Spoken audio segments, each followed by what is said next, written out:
So here we have the Mitsubishi Outlander on a 67 plate. I'm going to start off by showing you inside the boot, and then we'll hop in and run through some controls on the inside from there. Okay, now that we're inside the car, we're going to start with the dials. We have the speedometer on the right-hand side. On the left-hand side, we have the meter that will let you know whether the batteries are charging, whether you're driving in eco mode or using the power band for the car.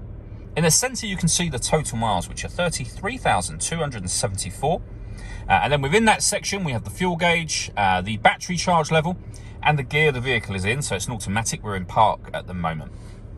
If we back out to the steering wheel, start on the left-hand side. We have stereo and phone controls down there, as you can see. And then above that, the stereo controls continue, along with camera controls. Over in the center, we have dual zone climate control. So you can adjust the passenger temperature, the driver temperature. You can increase and decrease the fan speed from here.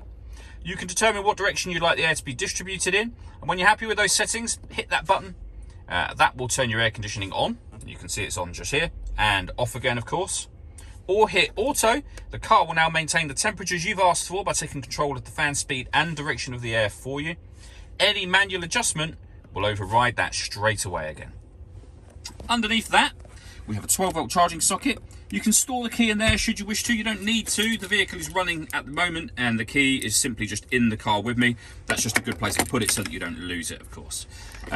Underneath that section, we have a heated steering wheel, blind spot monitoring system, and there's a full video showing what that is and how that works that you can find on our website and on our YouTube channel.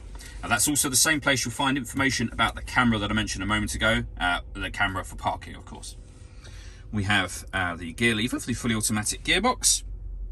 And then down here you can see we have reverse, neutral, drive.